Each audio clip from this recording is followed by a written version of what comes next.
A gente costuma falar em sistema nervoso central e em área sensitiva e área efetora, né? A efetora é aquela que determina o movimento, a produção de um hormônio, enfim. E eu sempre digo que o sindicato, ele é um órgão efetor da categoria. O sindicato não toma decisões, o sindicato não inventa coisas. O sindicato percebe o que é a necessidade ou quais são as decisões da categoria e transforma isso em realidade na medida das suas possibilidades. Então, eu acho que o que a gente fez no sindicato ao longo do tempo foi basicamente isso, foi procurar colher no seio da categoria, né, aquilo que eram as angústias, a preocupação, os desejos, os descontentamentos, até as irritações, né, e dar um tratamento a essas coisas de maneira que elas se pudessem transformar em ações que fossem positivas. Então, claro, eu acho que como esse filtro, essa construção passa pela gente que está dentro do sindicato, claro que a formação pessoal, a visão de mundo, enfim, né, até as características de personalidade das pessoas acabam influenciando na maneira como elas colhem isso de dentro da categoria, na maneira como elas devolvem isso através de ações. Mas de forma involuntária, quer dizer, apesar de, isso acontece apesar de a gente procurar ser o mais objetivo possível e inventar o menos possível, né? Procurar mais identificar o que está acontecendo. Até em coisas pequenas, em detalhes, né? Às vezes são, por exemplo, numa época que a gente teve na direção da Associação dos Médicos do Hospital Conceição, estavam chegando aqui em Porto Alegre esses terminais bancários, lá em que tu retira dinheiro com o cartão, etc. Isso estava aparecendo, era uma sensação tecnológica. E no Hospital Conceição tinha um posto de atendimento do Banco do Brasil e neste posto colocaram uma máquina dessas. E eu me dava muito bem com o gerente, muito insisti com ele que queria um posto desses, de autoatendimento bancário, dentro da sede da MEC. E ele me dizia, olha, isso é impossível, porque tem meia dúzia no estado inteiro, etc. Nunca vão nos ceder isso para uma meia dúzia de médicos, isso é uma bobagem. E eu dizia para ele, olha, tio, tu não sabe, a MEC está crescendo muito, né? Qualquer dia nós vamos engolir o Banco do Brasil, vamos construir a grande holding, né? A MEC Banco do Brasil, e tu não está valorizando as oportunidades que estão te aparecendo. Tu está tendo a oportunidade de dar um passo adiante nesta relação e tal. Eu brincava com ele. E uma ocasião estourou um grande escândalo da garantia papel, como teve a dúvida papel, essas coisas.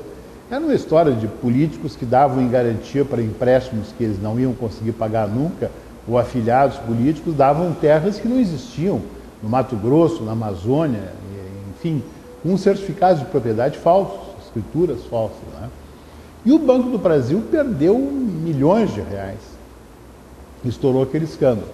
Então eu me lembro que depois encontrei o gerente do Banco do Brasil e disse, olha, sabe tudo aquilo que eu tinha conversado contigo, de máquina e tal, esquece.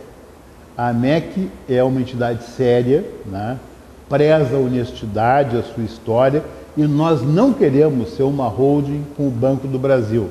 Nós não queremos estar misturado com coisas como esse banco.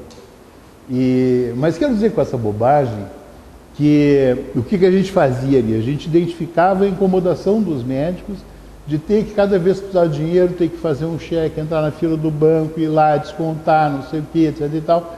Então nós colocamos uma secretária ali que se encarregava disso. Ela recolhia os papéis de pagamento, ia lá fazer o pagamento dos médicos e tal, que não é uma invenção, é mais uma percepção de que não dá para dizer que é uma grande reivindicação da categoria ou uma coisa, né, que vai mudar o rumo da medicina, mas que era o que estava incomodando cotidianamente o médico ali, que a gente procurava resolver. E acho que o sindicato tem um pouco, e tem tido um pouco essa tarefa, assim, né, mutatis mutandis, de identificar quais são as coisas que estão descontentando ou que são anseios que a categoria não consegue realizar, e procurar transformar isso em verdade, em realidade. Eu acho que as coisas foram se dando um pouco assim ao rolar dos acontecimentos, ao rolar da história. Até a Nova República, o Hospital Conceição, que era o lugar principal onde eu trabalhava, trabalhei em vários outros, mas o centro, vamos dizer assim, e onde eu ganhava mais também, eu trabalhava no serviço de emergência, que era o maior serviço do hospital, né? Tinha o serviço de cardiologia, nefro, pneuma, etc., mas emergência era realmente uma estrutura extremamente hipertrofiada em relação aos outros, como continua sendo até hoje. E todas as chefias eram de indicação político-administrativa, quer dizer, o governo, o partido do governo indicava o diretor para o hospital, que por sua vez em cascata ia indicando pessoas de indicação política, né? Na emergência era da mesma maneira, sempre tinha sido, desde que eu entrei, e certamente devia ter sido antes, desde que se tornou um hospital público aquilo. E aí, com a Nova República, sopraram outros ventos, né? E começou-se a fazer eleições por local de trabalho. E houve uma eleição, então, na emergência do Hospital Conceição. E nessa ocasião, como eu era muito reclamador e estava sempre reivindicando coisas, e, enfim, talvez fosse um pouco menos acomodado e um pouco mais destemido do que a maioria, né? Então, isso fazia com que nas reuniões eu sempre criticasse a gestão vigente e fizesse pleitos e reclamasse coisas, etc. Então me elegeram presidente do chefe do serviço de emergência. E aí eu me vi parei para pensar sobre isso, né? Porque o chefe da emergência tinha uma rotina meio burocrática ali, de fazer escala de plantão, de verificar o que não está funcionando, de providenciar a linha telefônica, de não sei o que, uma coisa de manutenção. Mas refletindo sobre isso, né, me dei conta que nós tínhamos ali um corpo funcional, uma estrutura de funcionamento, um órgão dentro do hospital, extremamente importante, muito grande, considerando o resto do Hospital Conceição, constituído de pessoas muito descontentes com o seu trabalho, tá? Todo mundo se sentindo explorado, sobrecarregado, etc. E a maneira de mudar esta realidade, que poderia ser por aumento salarial, não estava na minha área de competência. Eu poderia demitir os ruins e contratar os bons, não estava na minha área de competência, não podia fazer isso. Então, o que eu podia fazer em termos de regramento, né, institucional era muito pouco. E procurei ver assim, o que traria satisfação para os médicos. E diria que no mesmo plano, para o médico estão, de um lado, a satisfação econômica, de poder ganhar bem e tal, e que até na sociedade que a gente vive é um símbolo de ser bem-sucedido, de ser um bom médico, né? E de outro lado, da sua gratificação naquilo exatamente que ele faz. Então eu resolvi fazer algumas coisas que significavam mais trabalho para os médicos, mas que davam uma gratificação, né, pessoal. Fizemos então um sistema ali a gente chamava supervisão, que era uma figura que não existia, mas tu imagina num local como a emergência do Conceição, os conflitos que havia entre paciente e médico e familiar, e o familiar que está com uma pessoa com 80 anos em casa, que tem que estar dando banho todos os dias, trocando as fraldas. Quando essa pessoa tem tosse 3 vezes, ele vai para o hospital e acha que tem que ficar internado. E está exausto, né? Às vezes nem é um raciocínio lógico, isso ainda que seja lógico, é um sentimento, né? E se o médico não interna aquele paciente, ele fica muito descontente, porque o médico, sem refletir sobre isso, está causando um enorme transtorno na vida dele. Então esses conflitos são permanentes ali a toda hora. E às vezes se tornavam conflitos de grande porte. Naquela época se dizia, vou chamar a 0 hora. Era a ameaça máxima, a pena capital, né?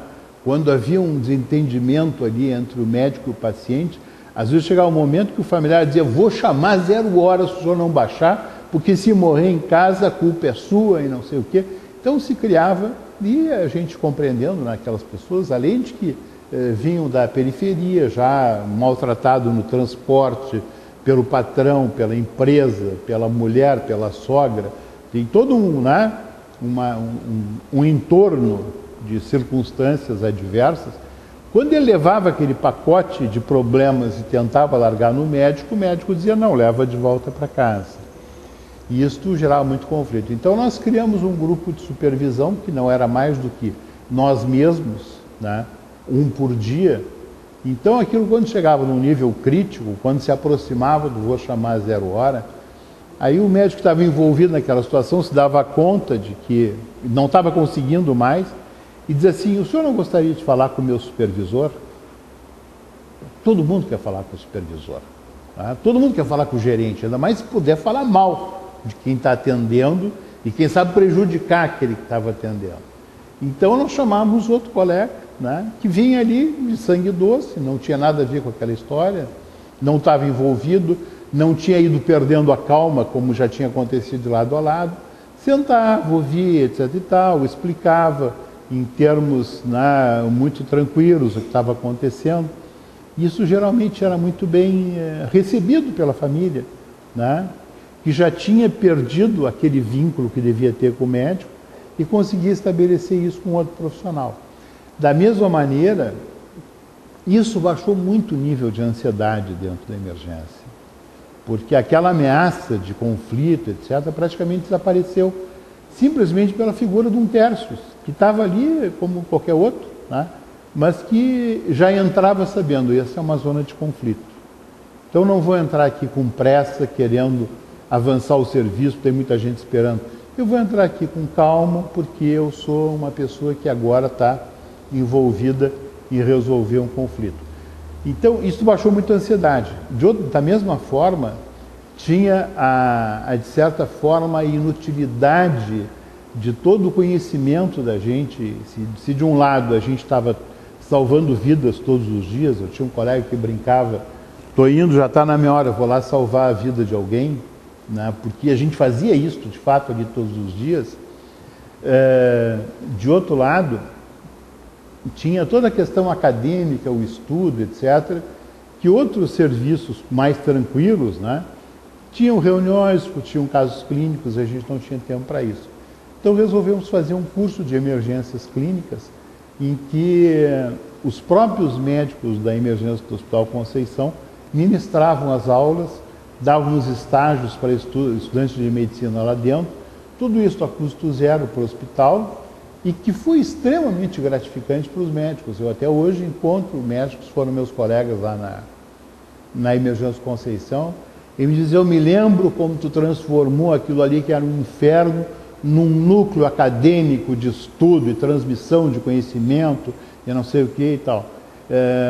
Acho que a gente conseguiu gerar grandes mudanças no estado geral de funcionamento, na relação entre médico e paciente, na relação entre colegas, identificando coisas que seriam gratificantes e que estavam dentro do que eu podia fazer, porque eu não podia mexer em dinheiro, não podia mexer em pessoal, não podia fazer grandes substituições. Então, a ideia, o que sobrou, era pegar o que tinha e dar o melhor tratamento possível. Acho que desse resultado, que acabou extravasando ali as fronteiras da emergência e começou a se tornar, nós passamos a ter que pedir para o hospital que nos cedesse anfiteatro, porque foi crescendo o número de interessados nesses cursos, etc. E os médicos cada vez estudavam mais, se dedicavam mais aos seus alunos ali, estagiários. Então, essas coisas acabaram correndo o hospital, e quando depois houve a eleição para a Associação Médica do hospital, aí foram me buscar lá. E nesse tempo já não era mais chefe da emergência, porque aí já tinha aqueles fulgores da Nova República já tinham acabado, o PFL já estava mandando no hospital, já tinha me destituído da chefia da emergência, já tinha botado um prócer político ali, e tudo tinha voltado à sua normalidade, vamos dizer assim, né? e aquela bolha ali da emergência tinha passado. Mas com a eleição da MEC, aí foram me buscar, com a ideia de que se fizesse na Associação dos Médicos, né, aquilo que a gente tinha feito ali na emergência. A Associação dos Médicos se assemelhava naquela ocasião um pouco com o que era a emergência, quando a gente começou a mexer, né? Era uma coisa pequena, acanhada, tinha 2 sofás desbeiçados, porque as pessoas sentavam no braço do sofá, né? Porque era um monte de gente. Tinha um jornal ali, um cafezinho, uma térmica de café. Desgraçadamente, sempre que a gente chegava lá, o café já tinha acabado, uma coisa, uma sina, né? De 90% dos médicos que iam, e eram poucos que iam ali. Então, era uma entidade muito desacreditada, muito pobre, muito desconsiderada, pouco valorizada, tal como tinha sido a emergência, né? E acho que talvez em função disso, desse paralelo, aí foram me buscar lá, queriam que eu fosse presidente da Associação dos Médicos. O que era ganhar uma fruta podre, né? Porque não tinha o que fazer naquilo ali. Não tinha receita, não tinha... Era uma coisa meio burocrática ali.